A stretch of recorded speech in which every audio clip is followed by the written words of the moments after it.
Allergic rhinitis.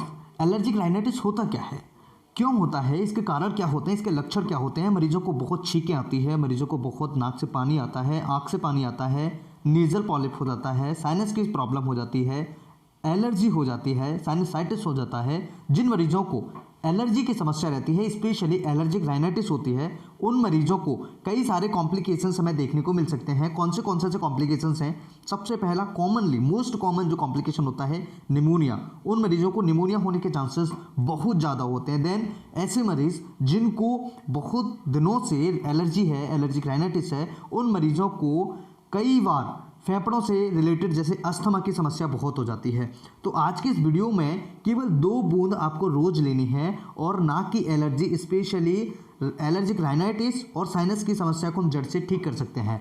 सबसे पहले हम समझेंगे एलर्जिक राइनाइटिस के कारण क्या होते हैं, कौन से ऐसे रीजन होते हैं जिनकी वजह से एलर्जिक राइनाइटिस आपको हो सकती है। तो यदि आपको धूम्रपान से एलर्जी है, यानी कि जो लोग बीड़ी पीते हैं, जो लोग जिनको धुएं से एलर्जी है, वो लोग उसकी वजह से परेशान हो सकते हैं, यानी कि धूम्रपान से भी उनको एलर्जिक राइनाइटिस हो सकता है। इसके अलावा सॉफ्ट टॉयज, पालतू जानवर, cockroach, wallpaper, house plants, fungus, दवा से भी एलर्जी हो सकती है। इसी प्रकार एलर्जी को बारहमासी कहा जाता है, यानी कि यह साल में कभी भी हो सकती है। एस्पिरिन एक प्रसिद्ध दवा है। इसके अलावा जो हम एलोपैथिक में एक मेडिसिन लेते हैं एस्पिरिन, ये एक बहुत एनर्जेसिक स्पेसिफिक मेडिसिन होती है बुखार को उतारने के लिए और दर्द को कम करने के लिए। लेकिन क्या आपको पता है इस दवा को कंटिन्यूस लेने से, अत्यधिक उपयोग से आपकी जो प्रतिरक्षा तंत्र होता है यानी इम्यून सिस्टम होता है वो कम हो जाता है, उसकी ताकत कम हो जाती है, जिसकी वजह से आपको एलर्जिक राइनाइटिस के प्रति अति संवेदनशीलता यानी कि हाइपर सेंसिटिविटी हो सकती है। तो आप अगर एस्पिरिन टैबलेट ले रहे हैं तो इस वीडियो को बड़े ध्यान से देखना और एलर्जिक राइनाइटिस के लिए जो ट्रीटमेंट इस वीडियो में आपको बताऊंगा, बहुत स्पेसिफिक वीडियो में ट्रीटमेंट बताने वाला हूं। एस्पिरिन जो लोग खा रहे हैं उसे थोड़ा सा अवॉइड करें। इसके अलावा और कौन से रीजन हो सकते हैं और कौन से कारण हो सकते हैं? बहुत ठंडा या भारी भोजन करना आपके लिए हानिकारक हो सकता है, इसकी वजह से भी आपको एलर्जिक राइनाइटिस या कॉमन कफ कोल्ड की समस्या हो सकती है। इसके अलावा बहुत सारे डेयरी उत्पाद यानी कि डेयरी प्रोडक्ट्स, मीठा, जंक फूड्स, कच्चे भोजन का सेवन करते हो तो आपको थोड़ा सा होशियार हो जाना चाहिए। डेयरी उत्पादों में कई सारी चीज़ें, दही, मठा, मक्खन, बहुत सारी ऐसी चीज़ें होती हैं जो डेयरी प्रोडक्ट से बनी होती हैं, यानी कि दूध से जितनी भी बनी चीज़ें होती हैं उन्हें हमें अवॉइड करना चाहिए अगर किसी मरीज को एलर्जिक राइनाइटिस है। इसके अलावा मौसम में बदलाव आने के कारण एलर्जिक राइनाइटिस की समस्या बढ़ जाती है। इसके अलावा यह संभव होता है कि अगर आप ठंडे सीजन में हैं या आपको सीजन चेंज होने पर, जैसे कि आपको ठंड से एकदम से गर्म में जाने पर आपको प्रॉब्लम हो सकती है, राइनाइटिस की समस्या हो सकती है। ठंडी, धूल, नम जलवायु भी एलर्जिक राइनाइटिस का कारण बन सकती है। तो आप देख सकते हैं कि कई ऐसे कारण हैं जिनकी वजह से आपको एलर्जिक राइनाइटिस हो सकती है। यहाँ पर हमने समझा बहुत ठंडा या भारी भोजन, उत्पादों में, डेयरी प्रोडक्ट्सों में, मीठा खाने से, कई सारी ऐसी चीज़ें होती हैं जिनकी वजह से आपको एलर्जिक राइनाइटिस हो सकती है। पोलिन से, डस्ट से, जो स्मेल्स होती हैं, परफ्यूम से, काफ़ी सारी ऐसी चीज़ें होती हैं जिनसे आपको एलर्जिक राइनाइटिस हो सकते हैं। क्या लक्षण होते हैं, कैसे हम पहचानेंगे कि आपको एलर्जिक राइनाइटिस है? तो याद रखें, लगातार छींक आना, अगर आपको बार बार लगातार छींक आ रही है तो एलर्जिक राइनाइटिस हो सकती है। आँख और नाक से पानी बहना, नाक बंद हो जाना, सिर दर्द बना रहना या एलर्जिक राइनाइटिस के प्रमुख लक्षण होते हैं। जब ये प्रभाव लंबे समय तक रहते हैं तो व्यक्ति को या व्यक्ति की आंखों के नीचे काले घेरे बन जाते हैं। यह स्थिति बिल्कुल ही हानिकारक नहीं है, लेकिन अगर इसका इलाज न किया जाए तो आपको यह साइनसिस और अस्थमा जैसे प्रमुख रोगों का कारण बन सकती है। हमने सबसे पहले यही समझा था कि अगर एलर्जिक राइनाइटिस का ट्रीटमेंट न लिया जाए, अगर एलर्जिक राइनाइटिस को आप सही तरीके से ठीक ना करें, उसका मेडिसिन ना लें, सही प्रॉपर तरीके से उसका डॉक्टर से मिलकर ट्रीटमेंट नहीं लेंगे तो आपको अस्थमा या साइनस की समस्या आपको हो सकती है या फिर आपको फेफड़ों का कोई अन्य इन्फेक्शन भी हो सकता है। तो इसलिए आपको विशेष तरीके से ध्यान रखना है कि जिन मरीजों को एलर्जिक राइनाइटिस की समस्या है उन मरीजों को ट्रीटमेंट अच्छे तरीके से लेना है, और वो अगर ट्रीटमेंट नहीं लेते हैं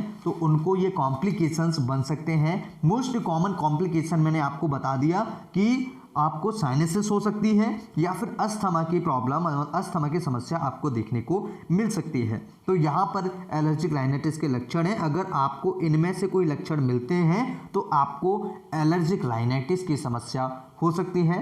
तुरंत अपने नज़दीकी डॉक्टर से मिलें। इसके अलावा अगर हम ट्रीटमेंट की बात करें तो कौन सी ऐसी दवाइयाँ होती हैं जो राइनाइटिस में यूज होती हैं, एलर्जिक राइनाइटिस में।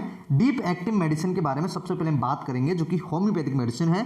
ट्यूबरक्युलिनम 200 पोटेंसी, इसकी जो डोज है वो एडल्ट डोज में 4 ड्रॉप्स 15 दिन में एक बार लेनी चाहिए और ये 3-4 महीने तक आपको लेनी चाहिए। तो ट्यूबरक्युलिनम बेस्ट मेडिसिन है अगर किसी को एलर्जिक राइनाइटिस की समस्या होती है तो ट्यूबरक्युलिनम 200 पोटेंसी अगर एडल्ट्स को है तो 4 ड्रॉप्स 15 दिन में एक बार आपको लेनी है, और अगर बच्चों को है तो 2 ड्रॉप्स केवल 15 दिन में एक बार आपको ये देनी है। यानी कि 15 दिन में एक बार, यानी महीने में 2 बार आपको ये मेडिसिन लेनी है। इस बात को आपको याद रखना है। तो ट्यूबरक्युलिनम बहुत अच्छी मेडिसिन है। फेफड़ों के अन्य इन्फेक्शन में भी ट्यूबरक्युलिनम मेडिसिन बहुत ज़्यादा उपयोग होती है।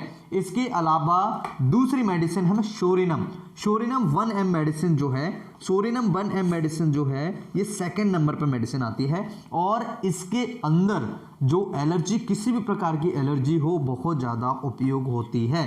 शोरिनम मेडिसिन का डोज जो है एडल्ट के लिए 4 ड्रॉप्स यानी 4 बूंदें डायरेक्टली टंग पर महीने में केवल एक बार एडल्ट्स को लेना है। अगर हम बच्चों की बात करें तो 2 बूंदें केवल महीने में एक बार आपको लेनी है, और बच्चों को इसे हम या तो ग्लोबल्स में मिलाकर दें या फिर 2-4 बूंदें पानी में मिलाकर के आप इसे दे सकते हैं। शोरिनम 1M पोटेंशी में आपको लेनी है। बहुत ही स्पेसिफिक मेडिसिन है दोस्तों, और शोरिनम ट्यूबरक्युलिनम मेडिसिन एक साथ हमें बिल्कुल भी नहीं लेनी है। देन इसके बाद तीसरी मेडिसिन है दोस्तों सल्फर जो मेडिसिन है ये स्किन की कई सारी बीमारियों में बहुत ज़्यादा उपयोग होती है। पिंपल्स होना चेहरे पर, या स्किन एलर्जी होना, या आपको नोज से रिलेटेड एलर्जी होना, तो ये दवाई बहुत उपयोगी होती है। सल्फर की अगर हम बात करें 200 पोटेंशी में आपको लेनी है। डोज की अगर हम बात करें तो आपको एक बार, सप्ताह में एक बार 4 ड्रॉप्स लेनी है, और अगर बच्चों की बात करें तो 2 ड्रॉप्स सप्ताह में एक बार आपको लेनी है। तो सल्फर 200 पोटेंसी आपको लेनी है वीकली, यानी कि सप्ताह में एक बार। ये थी आपकी डीप एक्टिंग मेडिसिन। अब अगर बात करें दोस्तों शॉर्ट एक्टिंग मेडिसिन की, तो शॉर्ट एक्टिंग मेडिसिन में कौन सी आती हैं, जो एक्यूट इन्फेक्शन जिन मरीजों को होता है उनकी अगर हम बात करें तो सबसे पहली मेडिसिन है एलियम सीपा बहुत स्पेसिफिक मेडिसिन है। 30 पोटेंसी में आपको लेनी है। जिन मरीजों को छींकें आती हैं, नाक से पानी आता है, ठंडे से गर्म में जाने पर उनको तकलीफ बढ़ जाती है, और ऐसे मरीज जिनको बिस्तर से उठने पर सुबह मॉर्निंग में उनको छींकें या एलर्जी जैसी दिक्कत होने लगती है, तो एडल्ट में इस मेडिसिन को 4 ड्रॉप्स दिन में 3 बार, सुबह दोपहर शाम को आप देंगे। और बच्चों की अगर बात करें तो 2 ड्रॉप्स सुबह शाम को देंगे, तो मरीज को बहुत अच्छे तरीके से आराम मिल जाएगा। इसके अलावा दूसरी मेडिसिन है सैबिडिल्ला बहुत स्पेसिफिक मेडिसिन है। जिन मरीजों को लगातार छींकें आती हैं, उनकी छींकें बंदी नहीं होती हैं, फ्रिक्वेंट स्नीजिंग होती है, उन मरीजों के लिए सैबिडिल्ला 30 पोटेंसी में देना चाहिए। और इसमें सभी प्रकार के एलर्जी के जितने भी सिम्टम्स होते हैं, जितने भी लक्षण होते हैं, वो मरीजों में सैबिडिल्ला के पेशेंट में आपको देखने को मिलेंगे। इस मेडिसिन को एडल्ट्स में 4 बूंदें दिन में 3 बार, सुबह दोपहर शाम को देनी चाहिए, और बच्चों में ये दवाई केवल 2 बार 2 ड्रॉप से देनी चाहिए। वीडियो अच्छा लगे तो लाइक करें। Thank you.